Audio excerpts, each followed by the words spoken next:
Hey, babies. I'm going to say it like Monique said since we're going to be talking about her too. Hey, babies. Hey, babies. Yeah, this is we're off this week. Well, they're listening to this, right? We were off. Because we were supposed to be... Yeah, we're off this week. Yeah, we're supposed to be in San Jose. San Jose. Yeah, and San Jose got canceled. So we're going to be actually in Portland at the Helium Improv the 25th through the 27th. Next week, right? Is that next week? That's next week when they're listening to this. Next week, yep, the 25th through the 27th. Farewell, no time is a good time for your love. You should have changed that to... Go ahead. No, we left tickets for you. I was going to say, farewell, no time is a good time for you to finally show up. I thought it was going to be no time. Farewell, we left tickets. I just fucked it up. I can't do it. Let me see if I can put it all in there. Farewell, we left you tickets. Now is a good time for you to show up. Yeah, that's it. There you go. You were white, so your rhythm was fucked up. Yeah. Okay, yeah, you was trying to squeeze odd numbers into an even tune. Not only am I white, but I'm also Mexican. And so you was doing that weird that music they dance to, that horn shit. That's the with the big cowboy hats and boots. I'm trying to remember that. What it's called. Damn, your dance was all fucked up. Yeah, because white dance is bad, but that Mexicans don't have the same rhythm like Puerto Ricans and have. That's a completely... Yeah, that's that... now, Steve, when I go, that's that... I'm going to email you some of that Spanish shit to throw in there. What's it called? I'll find it on YouTube, but when I say that's that, leave just a second beat for pause, and then I'm going to send you something... Throw that in there, play that for a couple of seconds, and then coming out of that in 3, 2, 1. Yeah, you can't fuck to that. Yeah. Yeah, no. You can, but that's why there's a lot of kids.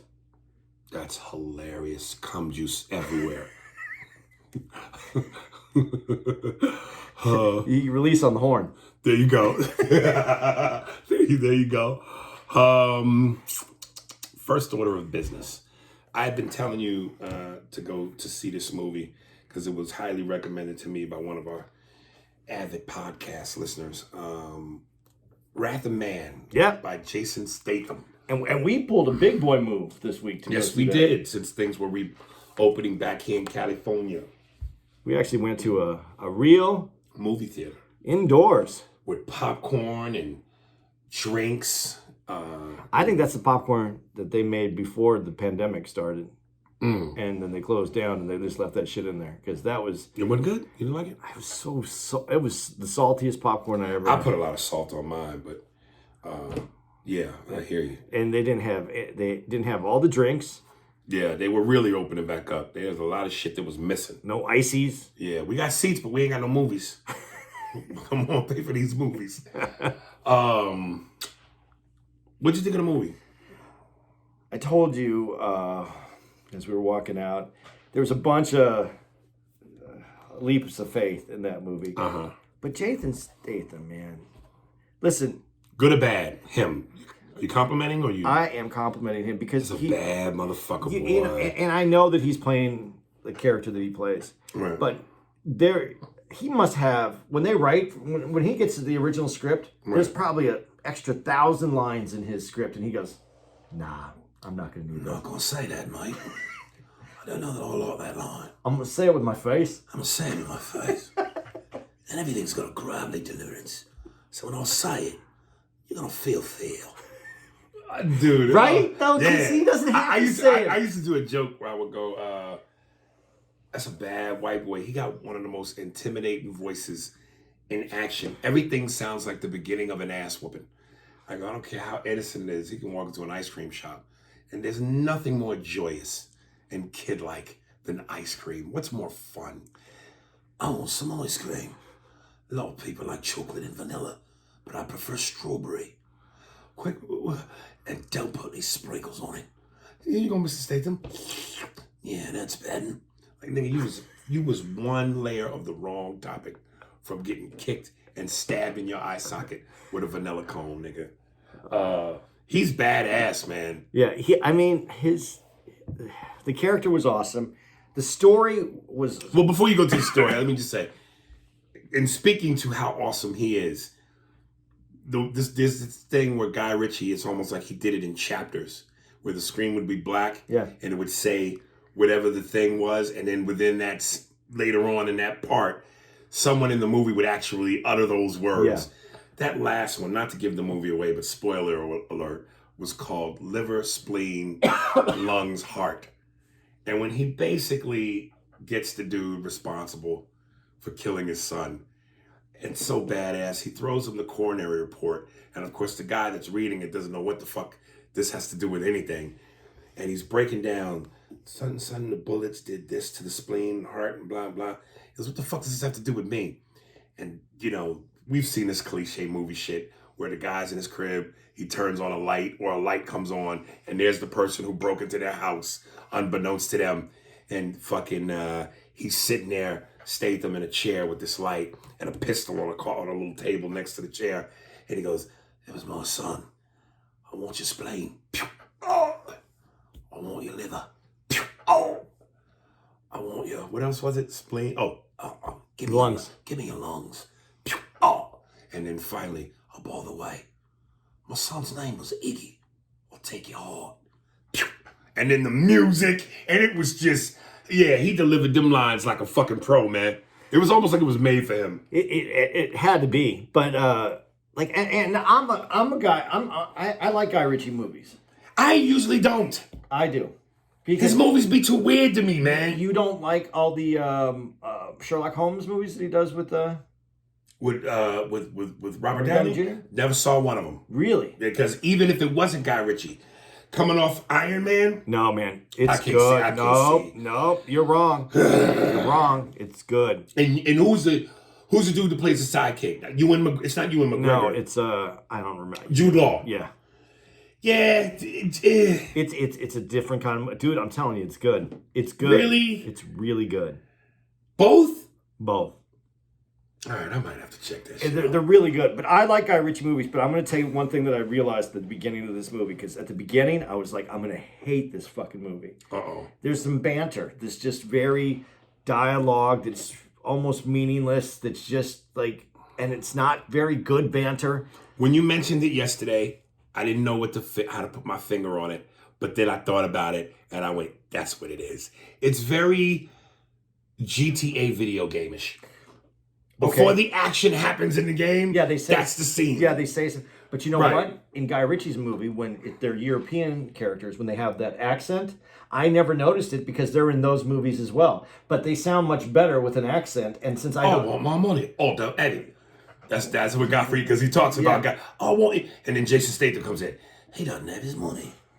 Yeah. But they do that, and I never know. But they're saying different things because they're asking for things that we don't have in this country. Like he was just basically talking about coffee, hot coffee, and if it was a European way, it would have been different. It would have sounded better. It would have sounded different. It would have been tea. It would have been things that I don't understand, so I would have probably accepted it. Yeah, right. But when it was talking to coffee and is it hot coffee and it's not hot coffee, I was like, this is some bullshit banter that I don't even need in the movie, and it's not even well written. So.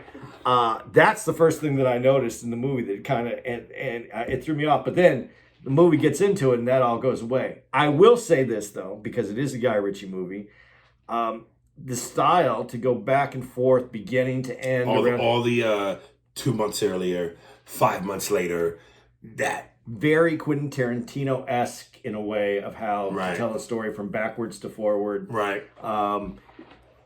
I'd done a little bit differently. I'm not saying that it wasn't good, and I'm not saying I think that's great. That if that is some Quentin Tarantino's left his mark in movie making. If you see that in it, but did a great job in it. It kept me a little bit more out of tune, and I think that's good. It kind of takes you out of balance when they go back and forth like that, and you're trying to understand and put everything in order, so that some of these little things might get missed that annoy me.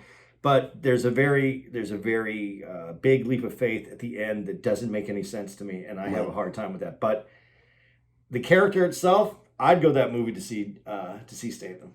Yeah, and I don't know how officially big he is, but he seems like a little guy. Yeah, I think he's short. Yeah, like a small dude, like, not as small as Kevin Hart, but smallish. But how? This is the thing that this is what really drives me crazy because I'm not. Look at me if you see me on YouTube. I'm not a good-looking guy. I'm not ugly. Like I'm not going to make like children cry. I might. No, they'd like you for the beard. Yeah.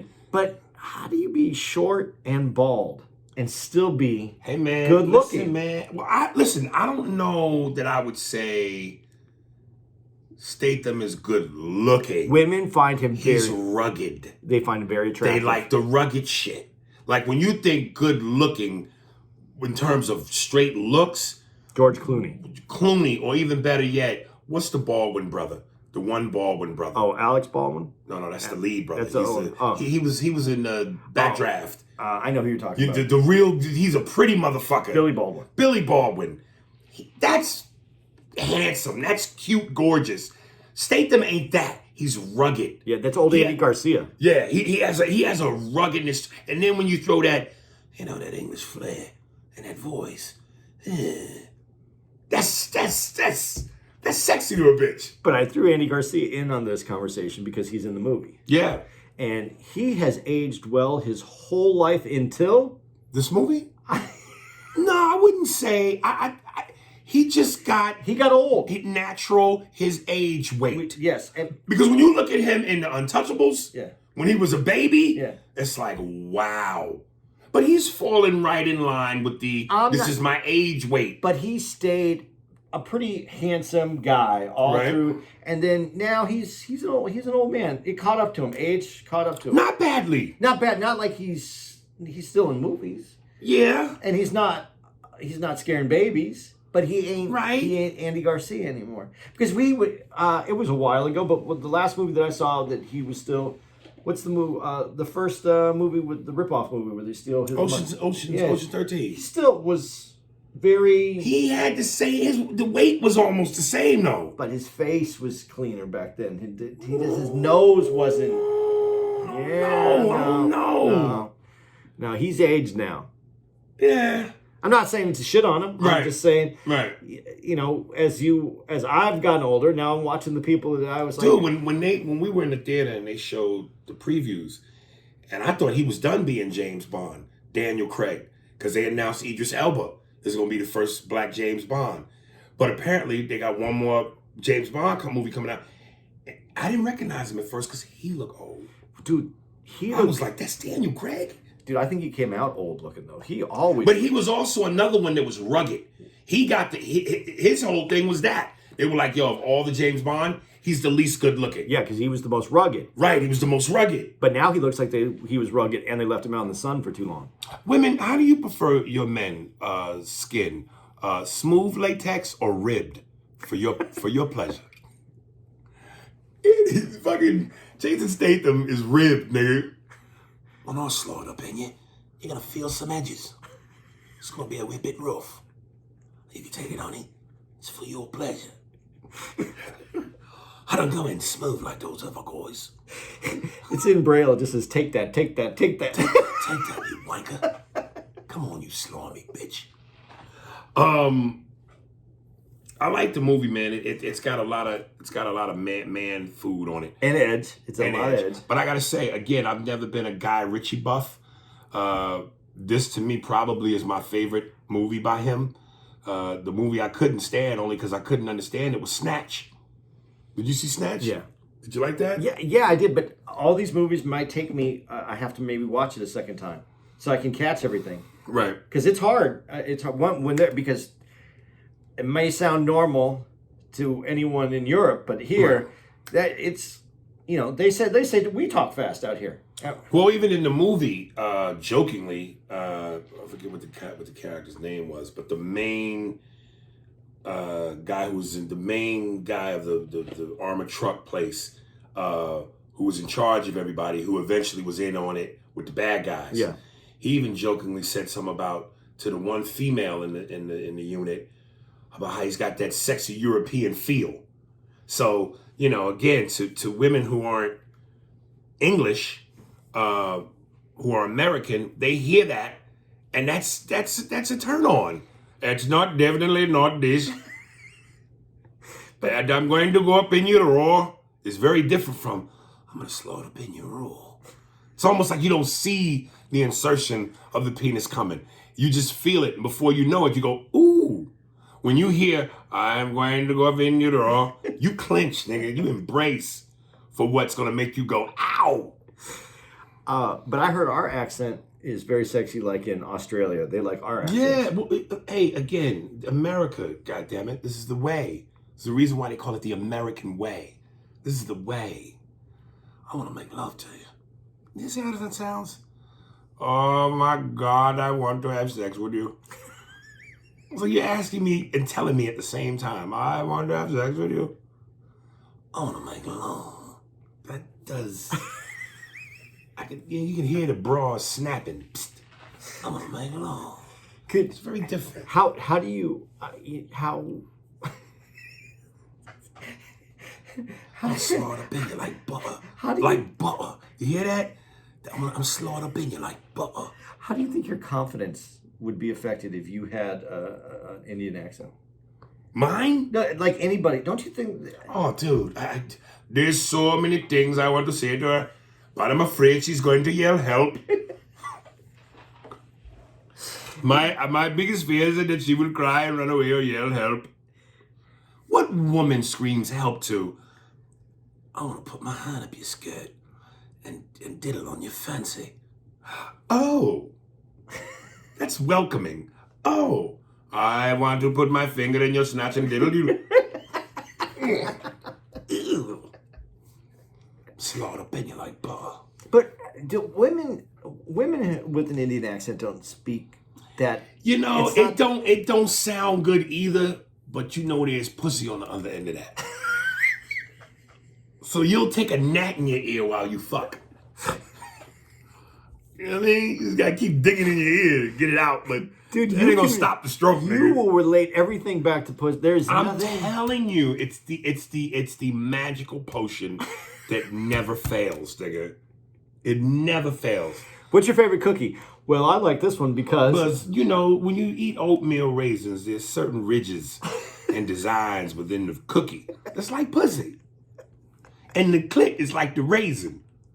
I'd love to taste your raisin. That one great line in the movie when Statham told dude, and who was, by the way, Josh Hartnett. Yeah. And this felt like a little bit of a resurgence for him because at one point he was that up and coming, sexy Hollywood go-to young dude. And I read somewhere where he kind of fell off because he had one of those weird things where he got disinterested with the business and took a break. And then when he finds out, what most motherfuckers find out is, think you can take a break, nigga, if you ain't an A-list star. They'll forget about your ass. Once you go out, there's no coming back in. So he's in this movie, and at first he's real cocky and shit, almost talking down to Statham. And then when the first robbery happens, this nigga shook to death. And Statham tells him, what was the exact word? I wrote it down. He said, hey, try worrying about putting your asshole back in your asshole. Oh, that was such a good nigga. Worry about putting your asshole back in your asshole. But do you see how cool that sounded? Yeah. Try worry about putting your asshole back in your asshole. Oh, put your asshole back in your asshole. Nah, B. Sounds funnier though. I know it does. That's in a comedy. Yeah. It belongs in a Mr. Bean movie. Coach, man, you gotta talk to your people, man. Y'all ain't got the smooth shit down. Oh, that is. I do like that Hartman's character. They didn't try to make him the good-looking guy or anything like that. They actually underplayed everything. They even gave him the mustache. Yeah, and it's a wispy mustache. Yes. So overall, I liked the movie. I thought it was cool. I also didn't think Jason Statham tried to do any more than he should have, or any more than he could have. Yeah. So he's staying in his lane. Did you know? I'm going to say this because the last episode we just did was about Tyson, but right. You notice that there's a scene where you're behind Statham when the camera comes behind him, right. And he's kind of wearing just a t-shirt. Yeah. He's built a little like Tyson. A little bit. Short, stocky. Short, stocky, thick neck. Yeah. Yeah. He would scare. He actually, I know he's an actor, but he would scare me if he was mad at me. Yeah, because he's got that face. His face, and he has the body that looks like Yeah. All right. So I really don't have anything left. That's it? Yeah, about that. That's all you got on that movie? That was it. It was what it was. What'd you think of the kid in the movie? His kid. His son? It was such a throwaway part? Yeah, I know what his role was to move the story along and to be the motivation for him to kick all that ass. But I could have cared either way about him as an actor or his performance. I do like at the beginning, I'm just going to say this, because I hate scripts that I know because I had to be honest, towards about 3/4 of the way, I knew everything that was going to happen at the end. That's what I do. I like breaking it down in my own head, and I'm like, yep, this is the guy, that's him, and it turned out to be exactly the way that I thought it was. But the beginning of the movie, I can usually get it almost at the beginning. In the first 15 minutes of the movie, I know everything that's going to happen. Right. That movie was so jammed up in the beginning with how it happened and went down that I was confused. I was like, wait a minute, he would know. How does he not know that person? Right. That's when the movie got me. When I was like really trying to break it down in my head to try to figure out. And you couldn't? I couldn't at the very beginning. Right. Because so much action happens at the beginning. And trying to understand it. That's why when it comes back to that third part, when they go 2 days before the day when you find out how it occurred, that's when they give you all those clues. And I like that they took some of that movie out of there, so I wasn't aware of everything that was happening. Right. So I couldn't figure out the whole movie at the beginning. Gotcha. All right. But it's worth the watch, y'all. Yeah. Funny, not that it was on my list, but before we did the podcast, I was going through my Instagram and I caught a little bit of this, I think it was AMC documentary about Stone Cold Steve Austin and his rise. And it was a great fucking documentary. And then after that, they was playing a documentary about Roddy Piper. That was great. Yeah, and then that's when I came back here and you were in the middle of getting ready and setting up for the podcast. And it really just for a second just brought me back to home. Because that 80s era was so my era. Hogan, Junkyard Dog, Jake the Snake Roberts, Nikolai Volkov, Iron Sheik, Bam Bam Bigelow, Ultimate Warrior, Ric Flair, Andre the Giant, Mr. T in the whole first WrestleMania. And I was just, saying to Andy, and I said this when I was a kid and I thought that shit was real. I thought that was the most spectacular shit ever. That you could jump off the top of a rope and then have a nigga wait there for 3 weeks till you smash him in the face with an elbow. But I was a kid, so I didn't understand theatrics. But once I got older and found that that was fake, it took all the wind out of my sail to the point where I could never just watch it today. I don't care how crazy it is. I know it's not real. Okay, but the only problem with what you're saying is it is real. It's scripted, though. They still take staples and get hit in the back, and they get the elbow. I mean, they still get hit. Maybe not to this. But all the most impressive shit, the high flying, I'm going to throw you from one side of the ring to the other. You're going to automatically bounce off that rope and into my arm that's stretched and waiting for you. When you think about how ridiculous of a notion that is, that would never happen in a real fight, it's just too stupid to me. But they still get hurt, is what I'm trying to say. It's still a painful sport. They're still. Yeah, I guess. I mean, they talked about the injuries and hip replacements and how it wears your body down. I guess if you do anything for too long physically, your body can only take so much. That's the word. It's still very physically demanding. It's not. Okay. It's not. It's when you say fake. I just like to make the clarification that the action is scripted and the idea is fake, but the body blows and things are not. When you get slammed to the ground, when they pick you up and slam you on the, you're still getting slammed. Yeah. A folding chair hitting you in the back is still a folding chair hitting you in the back. Yes, but my thing is, when you watch a boxing match or an MMA match or a UFC match or any kind of martial arts match, the winner is the real winner because Yes. they earned that spot. Not because it was determined. Brand. Yes, and I agree with that. And that to me is like, what is the point then? Yeah, I agree, but that's, that's really the first, this is kind of reality television. It's a scripted show. It's semi-real. But the reason it's funny for me is I'm defending this sport. Right. And I was never into it because I'm older than you and I kind of missed when it was real. Like if I would have been maybe 5 years younger, I would have been into it.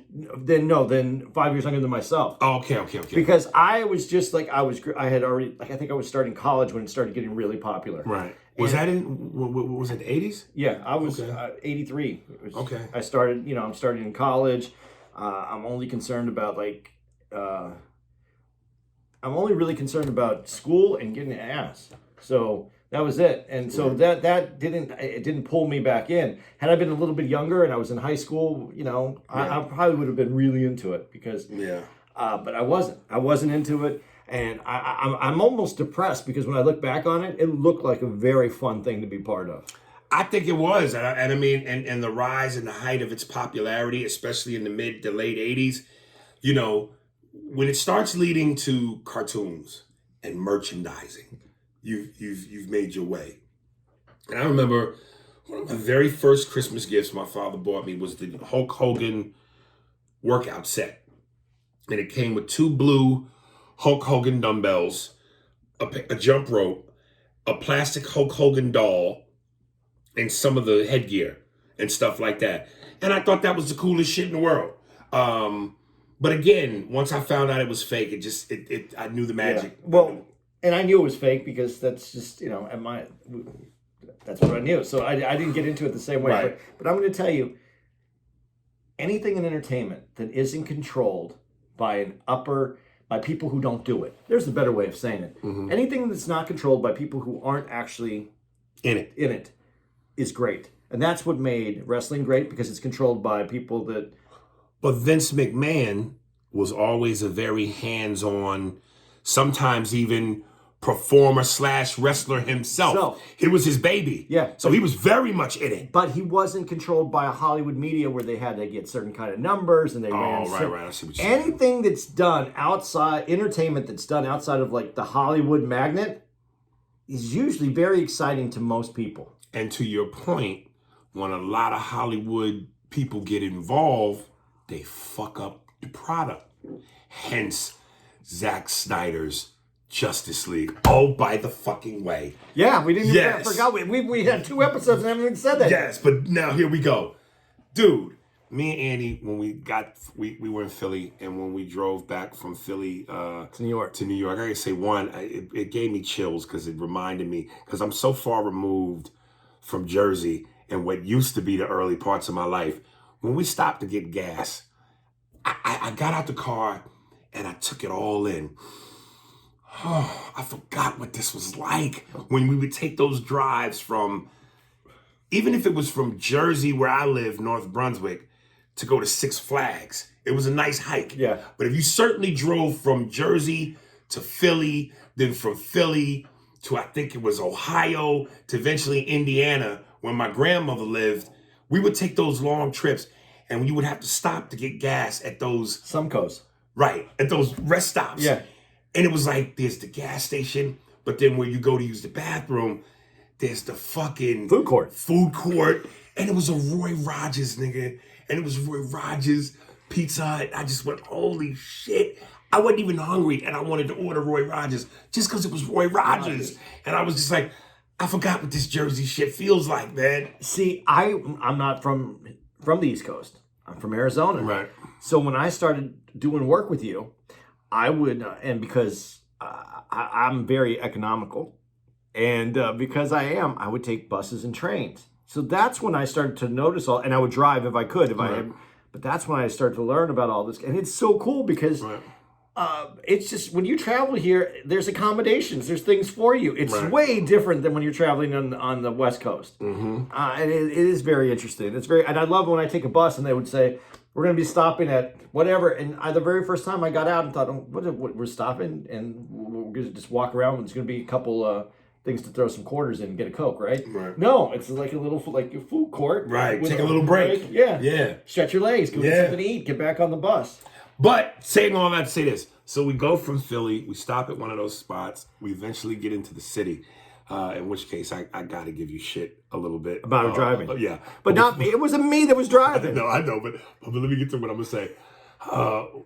I check into the hotel at the Sheraton, and as we're walking to go to Del Frisco's for lunch, this big, tall, light-skinned, good-looking nigga passes me. I look once, I look twice. It took me a third glance, and I went, yo, that looked like the motherfucker from Justice League, Cyborg. And I tapped you on your shoulder, and I said, Andy, that looked like the dude that played fucking Cyborg, Ray Fisher. So I turn, I go, hey, Ray Fisher. He turns, I go, oh, shit, man, I'm a fan of your work. He goes, yo, man, I'm a fan of your work, too. We get to chopping it up. I introduce him to Andy. And, dude, it's me, Andy, Tara, and Ray Fisher on a street corner talking. And I was like, and this is where he crushed me. First of all, cool motherfucker. He was so cool. But then I go, Ray, please. I said, Ray, man, let me just tell you, brother, I've watched Justice League 18 times. And I'm going to be real with you, son. The first one, the Josh Whedon, they fucked your shit up. But when they allowed you to breathe in this one, and it told your story, and Ezra Miller's story, it was beautiful. He couldn't be more in agreement. And then I said to him, because I'm thinking this nigga, if anybody gonna know it's him, he gonna have the inside scoop. Are they gonna give us Justice League 2? He said, nope.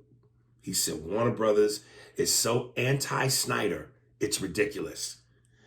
I wanted to cry. I just want to say you paraphrased because I don't want Ray to have any issues with what you just said. Mm-hmm. So you didn't actually say it. That wasn't a quote. That was a paraphrase, right? Yeah. Okay, good. I just didn't want. But dude is also so. I didn't know he was that tall. Yeah. And he's a good-looking dude. Dude, I'm gonna tell you something so dumb. You ready for the mind? Here, it's a white guy saying a dumb thing about a black dude. Dude, his hair had so much wave that it bounced me across. See, again, the fact that you would even know that is what makes you a GTA character, nigga. I could just see you in the game saying something, talking shit, and you go, and don't you think I don't know you niggas with your waves and your black shit? You know what I'm saying? I'm still trying to find that episode, nigga, where we were in Ohio, and my head was looking like Don King just woke up. And nigga, you called me on it. You was like, something like, you basically was like, nigga, what's up with your head? Yeah, what's wrong with your lineup? And I was like, motherfucker, this white man just talked to me about my hair. How the fuck does he know? Man, I'm telling you. It was when he passed by, though, and you said, I think that was that, and what I was going to say to you, but you were so excited, I was going to say, I don't know, but he had nice, waves. He had really nice hair. But he was just cool. He had a cool look when he walked by us. Right. T-shirt, little backpack, sweatpants, and yeah. But you know how I don't remember names. Right. And then, so Tara and I are standing there as you walk by, and I go, who? And I go, who? Aries is who? What do you yell at? Ray? And she knew who he was. She knew his name. Right. And I was a little, Ray Fisher's name. It's them waves, nigga. White woman know that good-looking black man.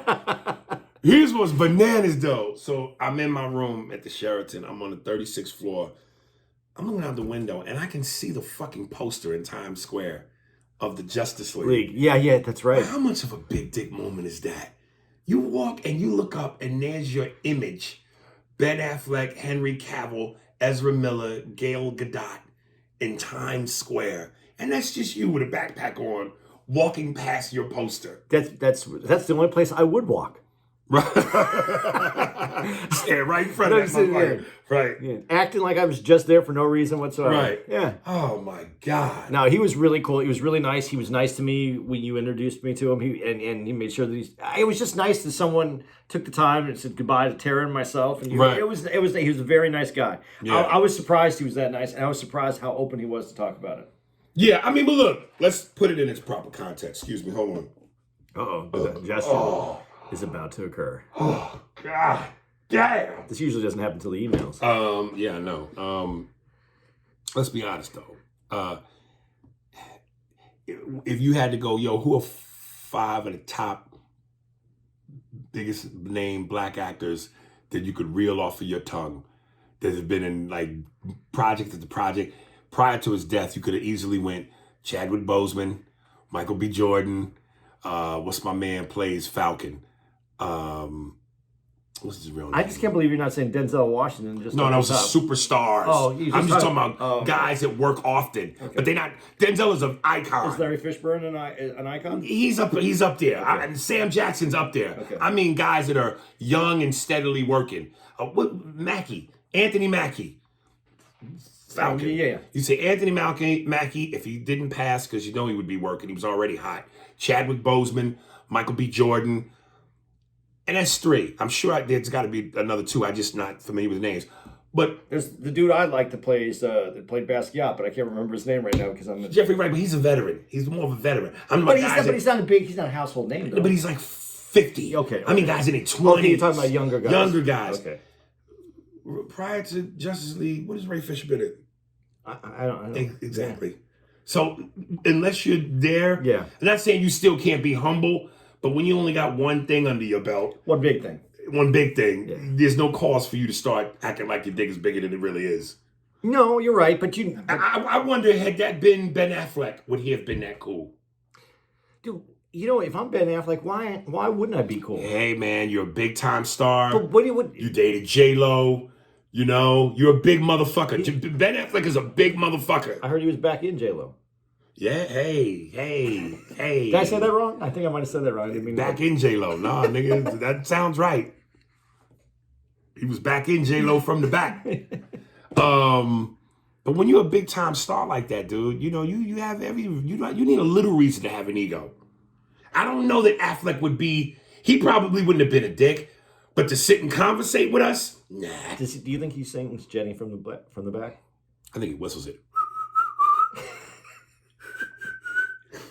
I have terrible whistling skills. Do you think when he throws in a girl though he goes, "I'm Batman"? Not without that voice. He has to have that voice. I'm Batman. The worst would be Christian Bale. Scared bitch. That's how you get a charge. Right.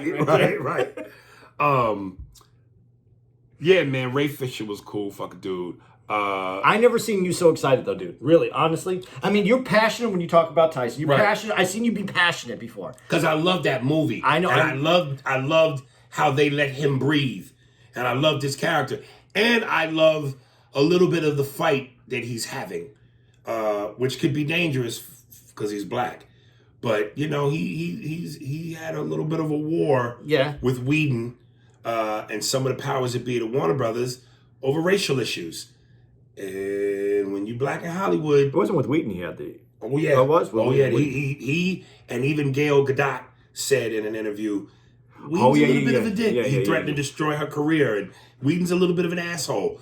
So, from brother to brother, soldier to soldier, I always get nervous when niggas, because you go up against the machine and you black, things happen.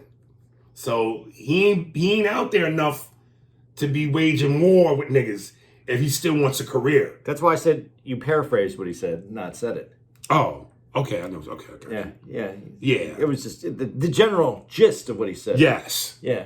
But no, about you, like I said, you were almost kid-like. I love this about. This is what I love about you, dude. Honestly, you sell tickets. You are a star in your own right. Whether you look at yourself at what level star, however you feel about yourself, but you have never given the excitement of who you are away. You never, like you said, would Affleck be a dick? I don't know if he would be or not. I'm hoping he wouldn't be. Mm. But for you to be on the street corner, see him walk by, and then you just went, is that? And then all of it, he's a good 15 paces away, and you just went, Ray! And then he turned around and you go, Ray, and you went, and you comment like, Ray, and you go, man, you put your hands up, and I was like, that is so cool. Well, here's the thing though. Here's what I don't know, but I get the feeling that cool is cool, and he just seemed cool and authentic. So if he didn't know who I was, and if he wasn't a fan of my work, would he have given it back the same? Because when they know you and they're a fan of you and they respect you, it's like going, oh shit, you're the boxer who boxes too. Yeah. We're both boxers. Come here, my nigga. It's love. Yeah. But if he don't know that, is he as receptive. No, I don't think he is, because you have to be careful when you're walking down the streets in New York and people just yell your name out. Right. But it wasn't like you yelled out Cyborg. You yelled out. See, that would have been the wrong fucking approach. Right. And there are motherfuckers who will do that. Yeah. Hey, Cyborg, come here, nigga. I don't remember your name, but Cyborg. Right. And then that's when the niggas go, thanks, and keep it moving. That's when the guys come up to you, and it's very funny. And I'm telling you this because if you ever see Aries on the street, don't do this one. This is the one that puts him off. And I think it's so funny when people go to you, hey man, I know you. You do the impressions, right? And then what you was in? Nigga, hey man, let me tell you with enthusiasm. I was in, nigga. If you don't know, then you don't know, nigga. Keep it moving. Damn. And the one that really fucking pissed me off, and I when people do this, I'll even let you know I'm pissed off without saying I'm pissed off. Oh shit, Aries Spears, man, you look tired. That's a compliment, motherfucker. I look tired. What a rude thing to say. Maybe he was trying to sell you some uppers. Maybe he's like, I got a pick me up for you. No, let's try. All right. The babies. I want to talk about the babies. I wish we had Kyla for this one, because you showed me the post. Kyla's against you on this one. Yeah. Monique, comedian Monique, sent out a post where she was, and attention before I even get into this, I'm going to put the pussy signal in the air. Bitch badge alert. Woo, woo, woo, woo, woo, woo, woo. To CC, AB, Shamar, side seat, bitch put the chopper, Deidre and Johnson. CC, and any other beautiful black queens I'm forgetting. I need y'all to email me. I need y'all help on this. I need y'all's opinions. Y'all know Monique sent out that post talking about black women wearing bonnets, hair wraps, scarves, pajama pants, and house slippers in public. And she specifically singled out Atlanta, where I can say, as an avid traveler, I see this from black women in a lot of airports, but especially Atlanta. And I gotta say, I think that's partly because it's Atlanta. It's a chocolate city. A lot of people live in Atlanta, leave out of Atlanta. Atlanta often can be a, what do you call it when you catch a flight? A hub for your layovers. So a lot of bodies go through Atlanta. And I gotta say this, and I've said this, I hate with passion, just as much as I do niggas that sag their pants, black women who wear these bonnets, scarves in public. For a lot of the same reasons that Monique said, and and some reasons she didn't say. You did say that Monique said it a lot more eloquent than you might have. Yes, she has. And even in her eloquence, with her saying, my sisters to my queens, I say this out of love. And these are all things Monique has said. Sisters, queens, out of love. And she said it as softly as she could. But her main point was, once upon a time ago, there used to be a time when black people would carry themselves with a certain amount of pride and dignity. And we cared about our appearance, especially outside the house. And a lot of those things that are defined as housewear is for the house. And again, she said, and I will reiterate, I understand that the maintenance on female hair is a motherfucker, particularly black women. And you can't always doll your shit up. And nobody's expecting you to do your hair as though you're going out to the club at night. But there is some things that you can do, maybe some hats or something you can wear where you look presentable. And my main thing with specifically, and she didn't say this, these are my words. What I don't like about the bonnets, especially the bonnets, it looks mammy-ish, it looks slavish, it looks lazy. And when you are a people, and I hate when black people say this, and a lot of them say this. I read it on the feed, on Facebook, I read it on Instagram. Who cares what white people think? Why we got to be trying to please white people? Fuck what white people think. It ain't about whether or not, what white people think. It's perpetuating a myth or a stereotype that we are lazy. We are a lazy people. And we know we're not. There's lazy people of all races. But this is a stereotype that has been perpetuated since the beginning of time. And, you know, when slaves was in the house, in the kitchen, serving the massa and making the biscuits and the lemonade and the drinks, they had them bonnets on. They had that look. And I think it's a horrible look. It's so unattractive. And I can't fucking stand it. For the same reason I can't stand to see niggas sag their pants. Who is this for? You look ridiculous. It's a ridiculous look. And there were a lot of black women that said, that's right, Mo, say that shit. Well said, needed to be said. But there were a lot of black women that were pissed. Fuck Monique. Who cares what other people think about what's going on in my life? You ain't paying my bills. You ain't paying my rent. Fucking mind your business. We should be, whether we like it or not, we're representative of each other to a degree. And all I'm gonna say is this.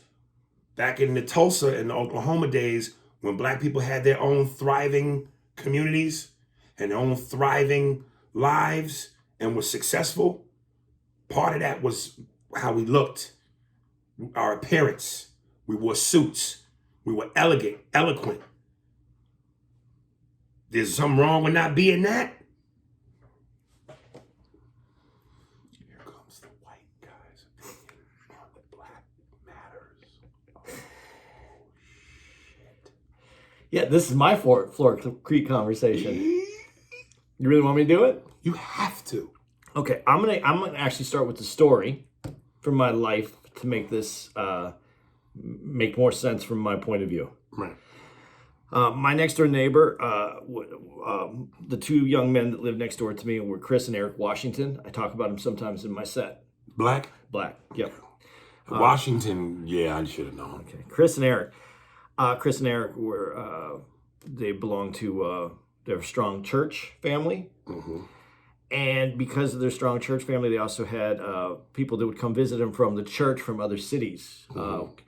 One particular family came to visit them. It happened to be a white family. They came to visit, was part of the church. And they drove a big bus that they lived in, and they were preaching gospel all over the country out of this bus, and it was a family. So they were staying at Eric's parents' house. In the front, in their bus that they could stay in, and they were getting to use the house as well. I guess they did laundry, and they took a rope, and they would tie it to the bus, and then they tied it to Eric's parents' house, and then back to the bus to dry their clothes. Mm-hmm. I remember Eric's dad coming home because we used to play basketball at Eric's house. They had a hoop, and his dad lost his mind. And the reason he lost his mind, and kind of speaking to what you said and to what other people said, we don't care what white people think. It's none of their business who wears their hat. I didn't think that this is a white thing, first of all, and I didn't think of Eric's parents thinking it was a white thing. But it was a respect thing that you don't hang your laundry, your underwears and stuff in the front yard, because that's where it was in the front yard, in a neighborhood, because you have to have respect for yourself and your look and your neighbors and the people around you, and that was part of the respect of who you are.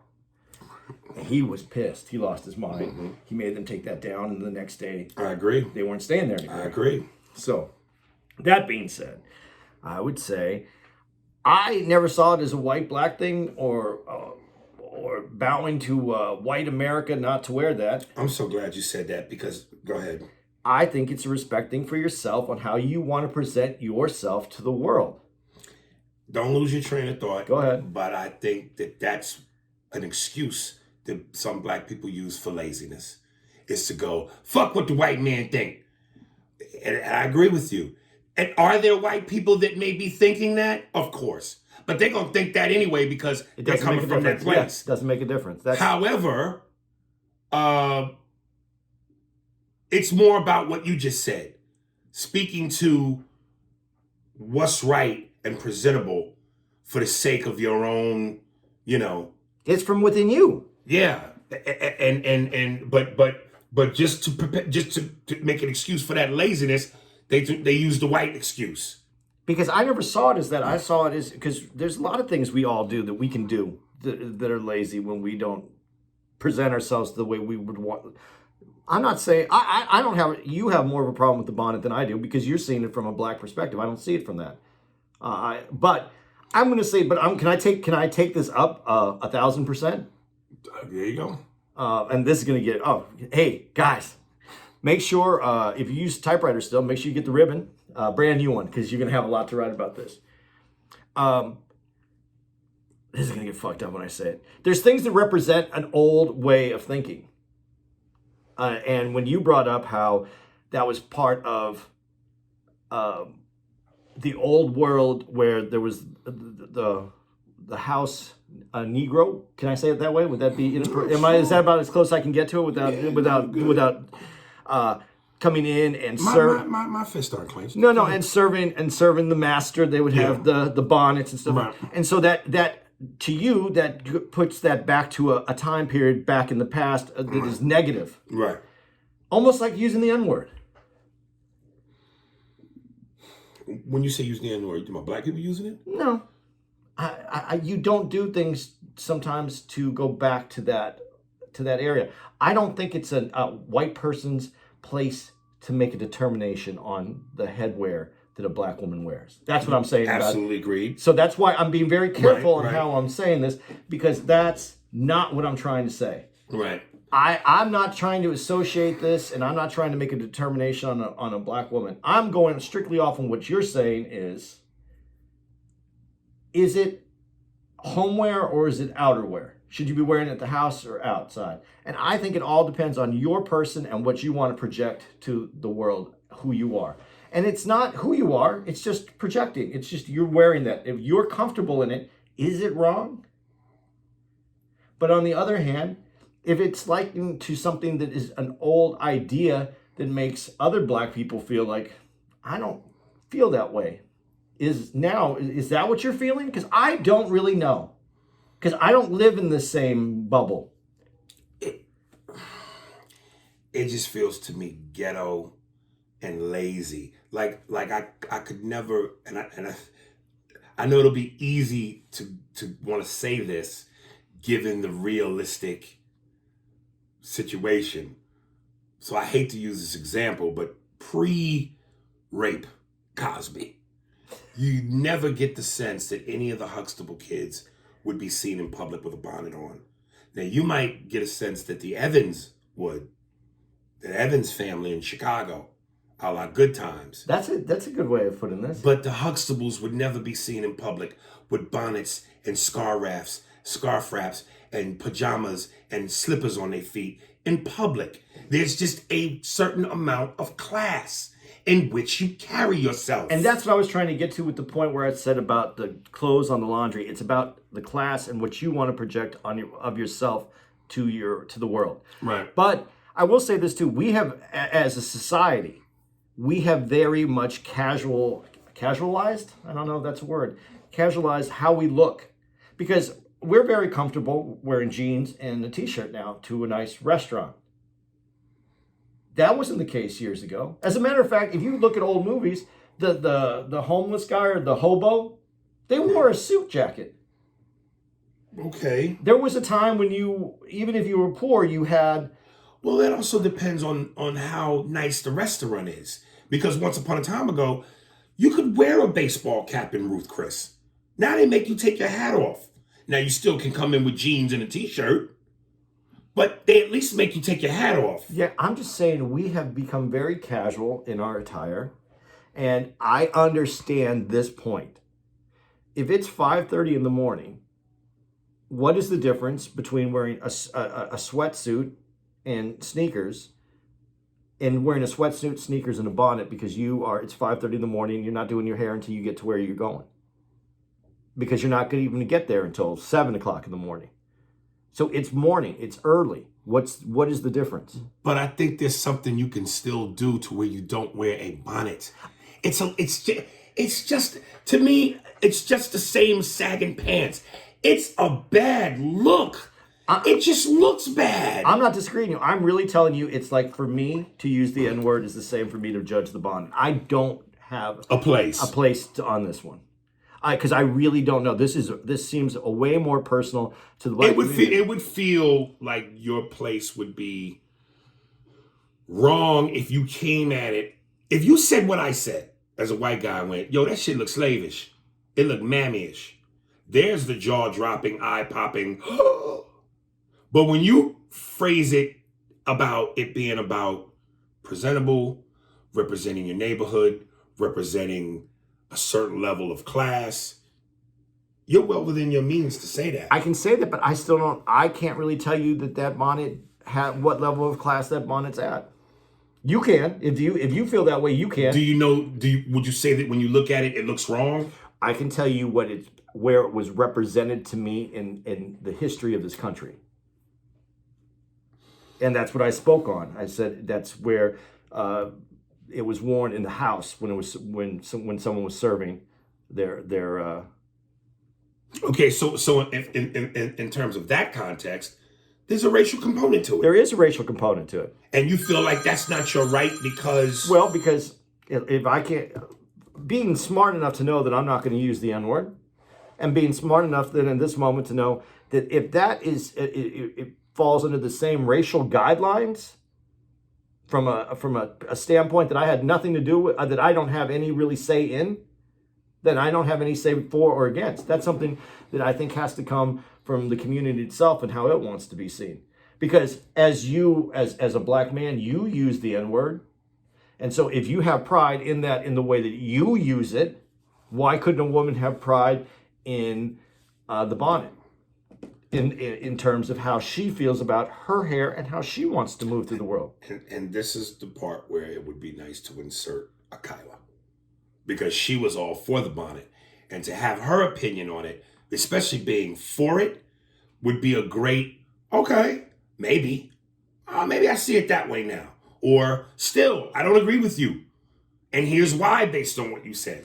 But this is why sometimes it's nice when we can fill in those gaps. It is nice when you can fill in those gaps. But see, sometimes that's why it's nice to have someone who you call pandemic, who actually can look at both sides of an argument and pedantic and see both sides of the argument, because they understand that there is more than one side to all arguments.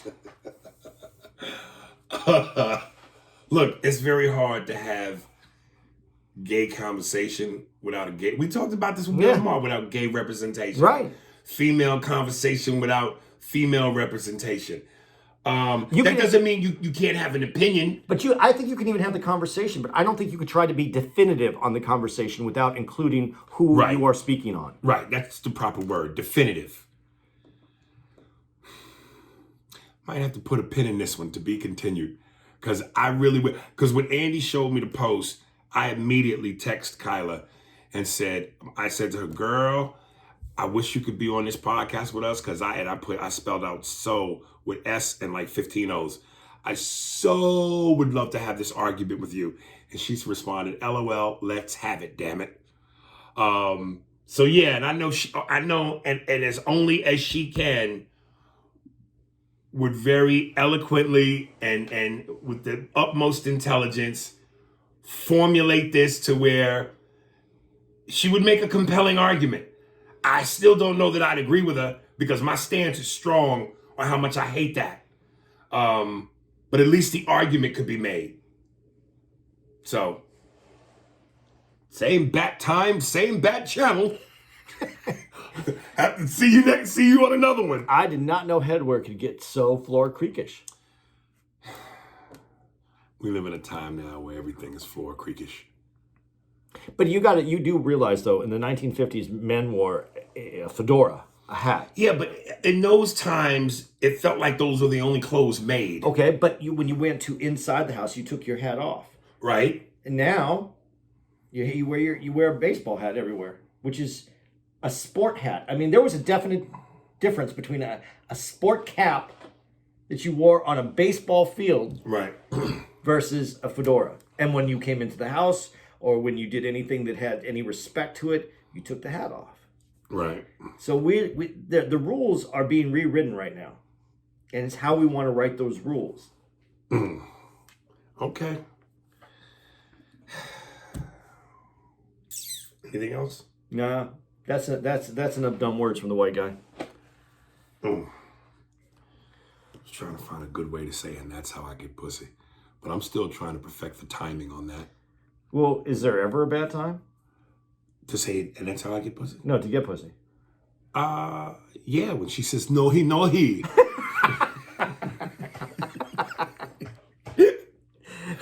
And that's how I he get gets pussy. pussy. Yeah, there you go.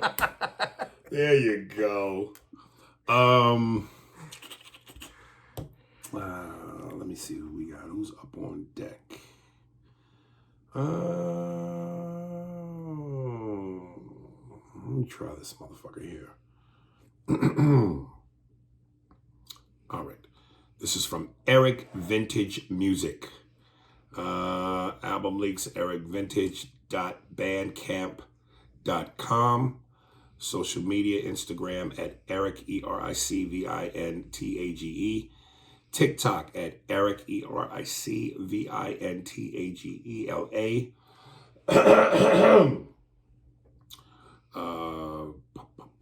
Facebook.com/Eric Vintage. On YouTube links, tap it down. All right, I think the song is called Soul. Okay, so enjoy. That's coming from you from the A&A in Cincinnati. A&A in Cincinnati.